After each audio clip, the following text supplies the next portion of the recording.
Hello बच्चों। तो पिछले एपिसोड में हम लोगों ने पढ़ा था ग्रोथ और रिप्रोडक्शन के बारे में और आज हम लोग पढ़ेंगे मेटाबॉलिज्म। तो चलिए सुन जानते हैं कि मेटाबॉलिज्म किसे कहते हैं। पिछले एपिसोड में हमने मेटाबॉलिज्म को ब्रीफ में पढ़ा था, अब इसे हम डिटेल में पढ़ते हैं।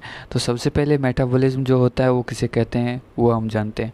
तो मेटाबॉलिज्म जो होता है वो जितने भी केमिकल रिएक्शंस लिविंग बॉडी में होते हैं उसे हम मेटाबॉलिज्म कहते हैं। और उसको इंग्लिश में क्या बोलेंगे, the sum total of all the chemical reactions occurring in the living body. यानी कि जितने भी केमिकल रिएक्शन लिविंग बॉडी में होते हैं वो सब पूरा को क्या बोलते हैं, मेटाबॉलिज्म। और उस केमिकल रिएक्शन से क्या करते हैं, केमिकल रिएक्शन होते हैं तो कुछ प्रोडक्ट भी आते होंगे और उससे जो हम लोग का जो बॉडी है वो फूड से क्या चीज़ में कन्वर्ट कर लेता है, एनर्जी में। और उस एनर्जी का हम लोग के बॉडी में किस चीज़ का उपयोग होता है, तो हम लोग जो है चलते हैं, सोचते हैं और ग्रो करते हैं। तो उसके लिए जो है हम लोग को बॉडी को क्या चाहिए, एनर्जी। तो मेटाबॉलिज्म में जो केमिकल रिएक्शंस हुए उस केमिकल रिएक्शन से हम लोग क्या करते हैं, फूड से एनर्जी लेते हैं और उस एनर्जी का उपयोग हम लोग क्या करते हैं, चलने में करते हैं, सोचने में करते हैं, ग्रो करने में करते हैं। और ये मेटाबॉलिज्म का जो प्रोसेस होता है वो हम लोग के शरीर में कुछ प्रोटीन्स उपलब्ध होते हैं जो स्पेसिफिक प्रोटीन ही मेटाबॉलिज्म को जो होता है वो रिएक्शंस करवाते हैं। तो बच्चों आज हम लोगों ने क्या पढ़ा कि जितने भी केमिकल रिएक्शंस हम लोग के लिविंग बॉडी में होते हैं उसे हम बोलते हैं मेटाबॉलिज्म। और मेटाबॉलिज्म से हम लोग का जो फूड होता है वो एनर्जी लेता है और उस एनर्जी का यूज हम लोग किस चीज़ में करते हैं, चलने के लिए, सोचने के लिए और ग्रो करने के लिए।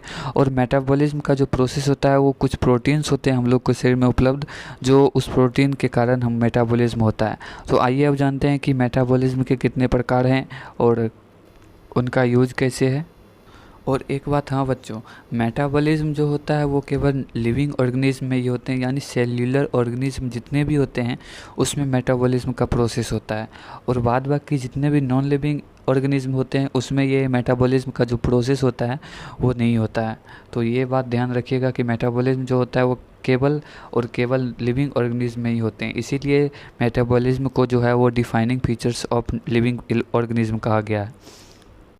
मेटाबॉलिज्म के दो प्रकार होते हैं, एक होते हैं एनाबॉलिज्म और एक होते हैं कैटाबॉलिज्म। और एनाबॉलिज्म जो होता है ये सिंपलर टर्म में मैं बता दिया हूँ कि एनाबॉलिज्म जो होता है वो मतलब कॉम्प्लेक्स मॉलिक्यूल जो है वो फॉर्म करता है, किससे, सिंपल मॉलिक्यूल से।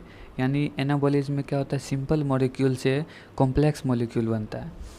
और कैटाबॉलिज्म में क्या होता है, break down of complex molecule, यानी जितने भी बड़े बड़े मॉलिक्यूल्स आते हैं उनका ब्रेक डाउन होता है छोटे छोटे मॉलिक्यूल्स में, तो उसे बोलते हैं कैटाबॉलिज्म। यानी एनाबॉलिज्म में क्या होगा, बड़े सब्सटेंस बनाएगा सिंपल सब्सटेंस से। और कैटाबॉलिज्म में क्या करेगा, break down of complex molecule, यानी जो बड़े बड़े मॉलिक्यूल होंगे उसे किस में तोड़ेंगे, सिंपलर फॉर्म में, तो इसे बोलेंगे कैटाबॉलिज्म। तो चलिए अब आगे चलते हैं। तो अब चलिए पढ़ते हैं सेल्यूलर ऑर्गेनाइजेशन। तो सबसे पहले जानेंगे कि सेल्यूलर ऑर्गेनाइजेशन किसे कहते हैं।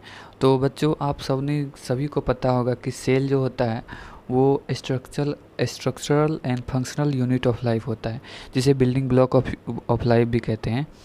तो सेल जो होता है वो बेसिक यूनिट ऑफ लाइफ है, हम लोगों के लाइफ का जो सबसे ज़रूरतमंद चीज़ है, यानी कि सबसे बेसिक जो होता है वो सेल ही होता है। और सेल से मिलके क्या बनते हैं, टिश्यू, टिश्यू से ऑर्गन, ऑर्गन से ऑर्गन सिस्टम और ऑर्गन सिस्टम से ऑर्गेनिज्म। तो सेल जो होते हैं वो उसको बोलते हैं structural and functional unit of life. और जितने भी ऑर्गेनिज्म हैं जो कि लिविंग ऑर्गेनिज्म हो, तो वो क्या होते हैं कि जितने भी लिविंग ऑर्गेनिज्म हैं वो सेल से मिलके बने हुए हैं। और उसमें उस लिविंग ऑर्गेनिज्म में कुछ ऐसे होते हैं जो यूनिसेल्युलर होते हैं और कुछ ऐसे होते हैं जो मल्टीसेल्युलर होते हैं। और अब हम जानते हैं कि यूनिसेल्युलर किसको कहते हैं। तो यूनिसेल्युलर जितने भी होते हैं वो माइक्रो ऑर्गेनिज्म होते हैं। माइक्रो ऑर्गेनिज्म कहने का मतलब यानी सबसे छोटा जंतु जो होते हैं।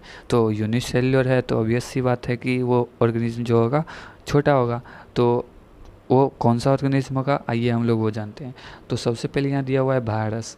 वायरस जो होते हैं वो यूनिसेल्युलर होते हैं। बैक्टीरिया जो होते हैं वो सब यूनिसेल्युलर होते हैं। और हाँ बच्चों, वायरस के बारे में एक खास बात कि वायरस जो होती है वो शरीर से जब बाहर होती है तो वो क्या होती है, नॉन लिविंग, यानी कि उसमें ग्रोथ नहीं हो रहा तो होता है। और जब ये किसी मानव के शरीर में या फिर हाँ, अगर किसी भी लिव एनिमल्स के मतलब शरीर में गया तो ये क्या करने लगता है, अपने आप को डिवाइड करने लगता है, और ये जो होता है उसके बाद वो हो जाता है लिविंग। तो वायरस जो होता है वो मतलब एक एक्सेप्शन है सेल्स थ्योरी में, कि वायरस जो होता है वो बाहर के सराउंडिंग्स में क्या होता है, नॉन लिविंग, और जैसे ही शरीर के अंदर जाता है वो अपना खुद डिवीज़न करने लगता है तो वो लिविंग हो जाता है। और बैक्टीरिया, बैक्टीरिया भी एक यूनिसेलुलर ऑर्गेनिज्म है। तो आइए अब हम जानते हैं कि मल्टी सेलुलर ऑर्गेनिज्म किसको बोलते हैं। मल्टी सेलुलर और कहने का मतलब ये है कि जो भी ऑर्गेनिज्म होगा वो मोर देन वन सेल से मिलके बने हुए होंगे।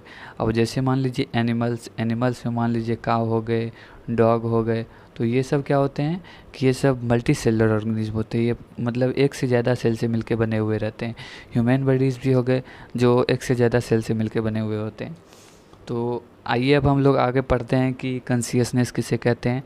सेल ऑर्गेनिज्म तो अब हम लोग पढ़ लिए, अब चलते हैं आगे। तो आइए अब हम लोग जानते हैं कि कॉन्शियसनेस किसे कहते हैं। तो कॉन्शियसनेस उसे कहते हैं जिसे देख लीजिए ability to sense the surrounding environments and response on this environmental stimuli is called consciousness. यानी कि हम लोग अपने आसपास के वातावरण से जो भी इन्वायरमेंटल स्टिमुलिस रहता है उसको मतलब समझ के, जैसे मान लीजिए वातावरण में ठंडी है तो हम लोग अपना कॉन्शियसनेस दिखाते हैं कि हम लोग का स्वेटर वेटर पहन लेते हैं, या फिर जो भी हो। तो हीट के रिस्पॉन्स में हम लोग क्या करते हैं, ठंडी जो वाले जगह पर चले जाते हैं। तो कॉन्शियसनेस एक तरह की यही होती है, यानी कि हम लोग के वातावरण में जितने भी स्टिमुलस है, स्टिमुलस कहने का मतलब एक ऐसा एक्शन जिसके एक्शन में हम लोग रिएक्शंस करते हैं। जैसे मान लीजिए अगर हम किसी गर्म चीज़ को छुए, तो गर्म चीज़ को छुए तो अगर हॉट रहता है तो हम लोग का हाथ अचानक से खींचा जाता है, तो वो हॉट जो होता है वो स्टिमुलस होता है और वो हीट दिखा रहा है, और उसके एक्शंस में हम लोग जो रिएक्शंस करते हैं उसी कहते हैं स्टिमुलस। तो हम लोग के आसपास में जो वातावरण में जितने भी स्टिमुलस होते हैं उनके एक्शंस में हम जो रिएक्शंस करते हैं उसे कॉन्शियसनेस कहते हैं। तो प्लांट जो होता है वो भी उसके पास भी कॉन्शियसनेस होते हैं। अब जैसे देखिए एक ये फूल देखे होंगे, फ्लावर्स का ट्री, जो सनफ्लावर्स में होती क्या है कि जैसे जैसे लाइट जैसे जिधर जाती है वो उधर ही मुड़ जाती है। तो सनफ्लावर्स जो होती है, जैसे मान लीजिए ये सनफ्लावर्स हैं, तो सनफ्लावर्स होते क्या है कि अगर इधर से सन का रोशनी आ रहा तो वो जिधर की सन की रोशनी आती है वो उधर जाके उधर ही मुड़ जाता है।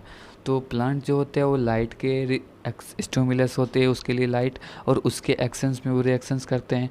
वाटर कुछ को मतलब रूट को देखे होंगे कि जिधर पानी रहता है वो उसका प्लांट का रूट उधर ही मुड़ जाता है। और एक और बात है कि ह्यूमन बीइंग्स जो होती है उसके पास बहुत ही ज़्यादा हाई लेवल्स ऑफ कॉन्शियसनेस होती है। और हाई लेवल्स कहने का मतलब ये उसमें सोचने समझने की क्षमता होती है कि कहाँ पे क्या करना चाहिए, कहाँ पे क्या बोलना चाहिए। इसीलिए उनके पास, ह्यूमन बॉडीज़ के पास क्या होती है कि हाई लेवल ऑफ कॉन्शियसनेस होती है। अब हम लोग तो मतलब जितने भी लिविंग ऑर्गेनिज्म हैं वो अपने आसपास के स्टिमुलस यानी इन्वायरमेंटल मतलब वातावरण से स्टिमुलस का एक्शन देता है, तो यानी कॉन्शियसनेस उसके पास सेंस है। लेकिन हाई लेवल ऑफ सेंस जो होते हैं वो ह्यूमन बॉडीज़ के पास होती है, क्योंकि इन्हें पता है ह्यूमन बॉडी को कहाँ की क्या करना है, किस जगह पे क्या बोलना है। और सब जैसे पेड़ है, तो पेड़ तो जैसे लाइट आएगी उधर मुड़ेगी, ऐसा थोड़ी ना है कि जगा जाएगा तो अथी होगा, बदल दिया जाएगा, वो उधर ही मुड़ते रहेगा, फिर इधर आएगा तो फिर इधर से मुड़ेगा। अब वाटर के यानी कि रूट जो होती है वो पानी की तरफ ही जाएंगे, उससे हट नहीं सकते हैं। लेकिन ह्यूमन बींग्स जो हैं, अगर मान लीजिए कहीं पे ह्यूमन बींग्स को मतलब ठोकर खा गए, तो ठोकर खाने के बाद वो उस जगह पे नहीं जाएंगे कि मतलब दूसरी बार जाने से वहाँ ठोकर खा सकते हैं। तो इनके पास हाई कॉन्शियसनेस हुई।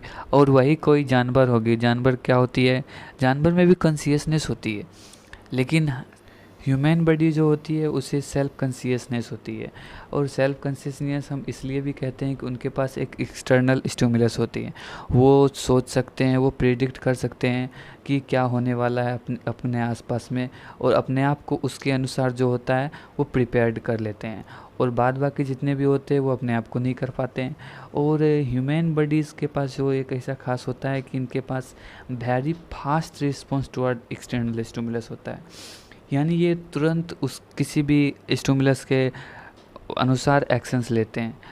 ह्यूमन जो होते हैं वो स्किल के अनुसार, थिंक के अनुसार टॉप पे हैं, और इनके पास सेल्फ कॉन्शियसनेस होने के कारण ये टॉप पे हैं, और ये सोच समझ सकते हैं कि ये हमको क्या करना है क्या नहीं करना है। तो आज के लिए बस इतना ही। अगले लेक्चर में हम लोग पढ़ेंगे टैक्सोनॉमी। धन्यवाद।